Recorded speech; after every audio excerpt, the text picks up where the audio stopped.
পত্নীৰ গুপ্তাংগত স্বামীয়ে লগাই দিয়ে জ্বলন্ত চিগাৰেট। তেখেতে মোক যথেষ্ট মাৰধৰ কৰে বা গুপ্তাংগতো মোক বহুত বেয়াকৈ আঘাত। নিশা হলেই মাতাল হয় স্বামী ৰঞ্জন খনিকৰ। নিচাসক্ত অৱস্থাত আহে, মাৰধৰ কৰে মোক, গুপ্তাংগতো আঘাত কৰি আৰু মোক বাহিৰত তালা লগাই থৈ দিয়ে। তেখেত বেলেগ এটা ৰুমত থাকে, তো মই বেলেগ এটা ৰুমত থাকোঁ। এগৰাকী দুৰ্ভগীয়া যুৱতীৰ কৰুণ কাহিনী। নিশা হলেই জন্তুৰ দৰে জঁপিয়াই পৰে পত্নীৰ ওপৰত। স্বামীৰ অবৈধ প্ৰেমিকাৰে মিলি নিজ পত্নীক প্ৰহাৰ কৰাৰ গুৰুতৰ অভিযোগ হাজোত। এগৰাকী দুৰ্ভগীয়া যুৱতীৰ কৰুণ কাহিনীয়ে চকু সেমেকাই তুলিব আপোনাৰো।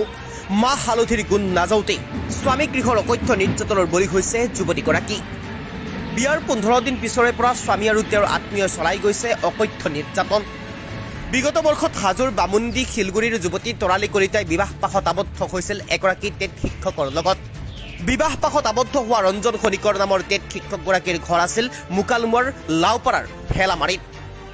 কইনা ঘৰ সোমোৱাৰ পিছৰে পৰা আৰম্ভ হৈছিল শাৰীৰিক আৰু মানসিক অত্যাচাৰ। এই অভিযোগ উত্থাপন কৰিছে এতিয়া পত্নীয়ে।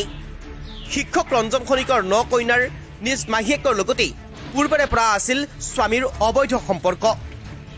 7 বছৰ ধৰি মহিলাগৰাকীৰ সৈতে ৰঞ্জন খনিকৰৰ আছিল অবৈধ প্ৰেমৰ সম্পৰ্ক, যাৰ বাবে বিয়াৰ পিছৰে পৰা অবৈধ প্ৰেমিকাৰে মিলি অত্যাচাৰ চলাই আহিছিল যুৱতীগৰাকীক। নিশা হলেই মাতাল হয় স্বামী ৰঞ্জন খনিকৰ আৰু মাতাল হৈ হিংস্ৰ জন্তুৰ দৰে জঁপিয়াই পৰে নিজ পত্নীৰ ওপৰত। পত্নীৰ গুপ্তাংগত জ্বলন্ত চিগাৰেট জ্বলাই দিয়াৰ অভিযোগ উত্থাপন কৰিছে পত্নীয়ে। আৰু এই ঘটনা সংঘটিত কৰি পাশবিক তৃপ্তি লাভ কৰে স্বামী ৰঞ্জন খনিকৰে। এই অত্যাচাৰ সহ্য কৰিব নোৱাৰি স্বগৃহলৈ গুচি আহে যুৱতীগৰাকী। কেৱল ইমানেই নহয়, নৱবিবাহিতা যুৱতীগৰাকীক ডাইনী সজাই কোঠাত তালাবন্ধ কৰি থোৱাৰ অভিযোগ উত্থাপন কৰিছে টেট শিক্ষক স্বামী ৰঞ্জন খনিকৰৰ বিৰুদ্ধে। কইনাৰ এই অৱস্থাৰ খবৰ ল'বলৈ যোৱা পিতৃক অবৈধ প্ৰেমিকাৰ সৈতে মিলি প্ৰহাৰ কৰাৰ অভিযোগ উত্থাপন কৰিছে ৰঞ্জন খনিকৰৰ বিৰুদ্ধে। তাঁতশাল বৈ পৰিয়াল পোহপাল দিয়া পিতৃয়ে একমাত্ৰ জীয়ৰীৰ এই অৱস্থা এতিয়া দেখি অন্ধকাৰ দেখিছে। আৰক্ষী থানাৰ দুৱাৰে দুৱাৰে ঘূৰিও আজিলৈকে ন্যায় পোৱা নাই দুৰ্ভগীয়া যুৱতীগৰাকীয়ে। দিশহৰা যুৱতীগৰাকীয়ে অৱশেষত সংবাদ মাধ্যমৰ জৰিয়তে সহায় বিচাৰিলে মুখ্যমন্ত্ৰী ডক্টৰ হিমন্ত বিশ্ব শৰ্মাৰ ওচৰত। 7/12/2023 মই বিয়া হৈছিলোঁ। মানে বিয়া হোৱাৰ এসপ্তাহ পিছতে মোৰ হাজবেণ্ডে মোক মাৰধৰ কৰে, শাৰীৰিক আৰু মানসিকভাৱে বহুত টৰ্চাৰ কৰে। তাৰপিছত মই বিয়া হৈছিলোঁ, ল'ৰাজনৰ ঘৰ হৈছে ধেমাজিত, চাকৰি সূত্ৰে তেখেতে থাকে মুকালমুৱা শনি ৰোডত 3 নং ভেলামাৰীত। ৰঞ্জন খনিকৰ তেখেতৰ নাম। বিয়া হোৱাৰ পিছৰে পৰা তেখেতে টেটৰ টিচাৰ হয়, LP স্কুলৰ। হয়, শিক্ষক হয় LP স্কুলৰ। তেখেত পুৰাণ আশিয়া LP স্কুলত কাম কৰে।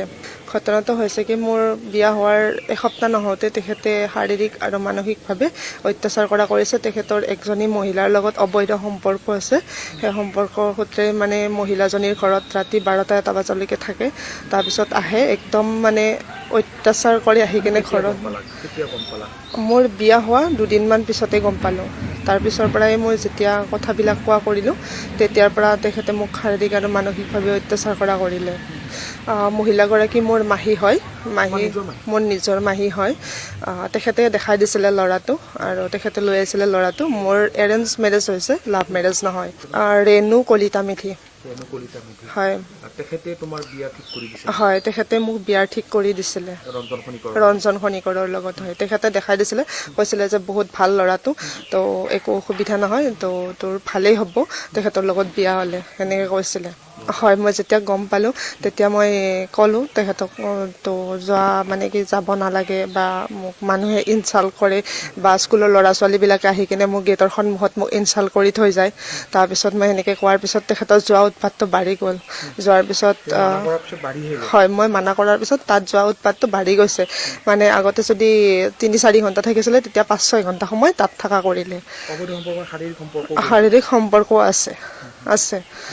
তেখেতে মোক যথেষ্ট মাৰধৰ কৰে বা গুপ্তাংগতো মোক বহুত বেয়াকৈ আঘাত কৰে।